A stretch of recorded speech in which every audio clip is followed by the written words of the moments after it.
Futbol olamida shunday bir tun borki, unda yig'lagan erkaklarni hech kim ayblamaydi. Zero, bu tunda baxt va fojia orasidagi masofa atigi bir necha santimetrni tashkil qiladi. Butun boshli mavsum mehnati, milliardlab sarflangan pullar va millionlab insonlarning orzulari mana shu 90 daqiqa ichida hal bo'ladi. Chempionlar Ligasi finali. Bu shunchaki navbatdagi o'yin emas. Bu futbol imperiyalarining to'qnashuvi. Bugun biz siz bilan jamoalarning bu finalga qanday yetib kelgani, sahna ortidagi sirlar va final taqdirini hal qilishi mumkin bo'lgan 3 ta asosiy omil haqida gaplashamiz. Videoni oxirigacha ko'ring, chunki yakundagi taxminlar sizni hayratda qoldirishi aniq. Keling, tan olaylik, bu ikki jamoaning hech biriga final yo'llanmasi sovg'a qilingani yo'q. Birinchi jamoaga qarang, Arsenal. Kimdir ularning guruhdan chiqishiga ishonganmidi? Ammo ular chorak finalda va yarim finalda haqiqiy xarakter ko'rsatib, barcha ekspertlarning taxminlarini kuldon qilishdi. Ularning taktikasi bu temir intizom va o'limga olib keluvchi qarshi hujumlar.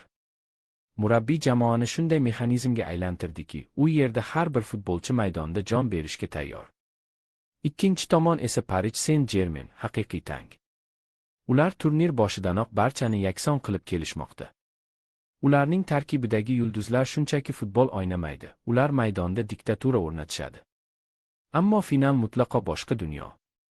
Playoffdagi oson g'alabalar ba'zan finalda pand berishi mumkin. Xo'sh, jamoalar qaysi nuqtada bir-birini sindirishi mumkin? Bu o'yin murabbiylarning taktik shaxmat taxtasi. Va bu taxtada eng muhim figuralar bor. E'tiboringizni mana bu qarama-qarshilikka qarating. Bir tomonda mavsum kashfiyoti bo'lgan dahshatli formadagi hujumchi. U har qanday himoyani yakson qila oladi.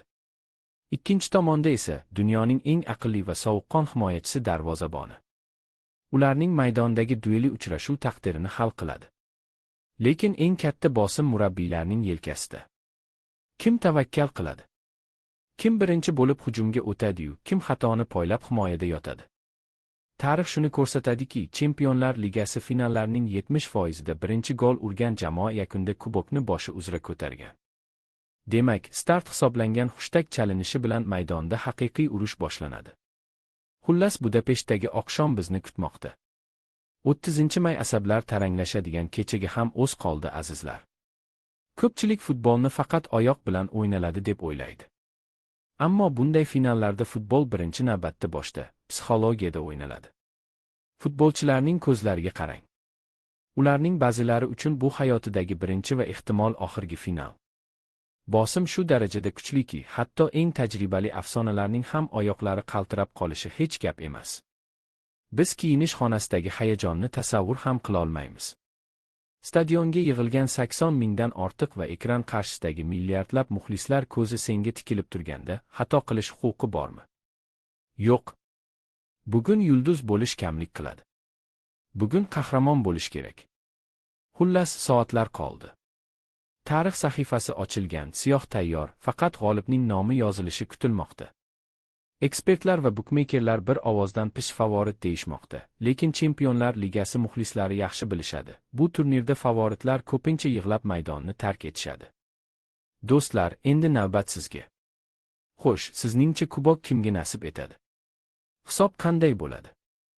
O'z taxminlaringizni hoziroq kommentariyada qoldiring. To'g'ri topgan muxlislarni keyingi videomizda e'tirof etamiz. Futbolning eng qaynoq va tahliliy videolarini o'tkazib yubormaslik uchun videoga like bosing va kanalimizga obuna bo'lishni unutmang. Ko'rishguncha o'yinni o'tkazib yubormang.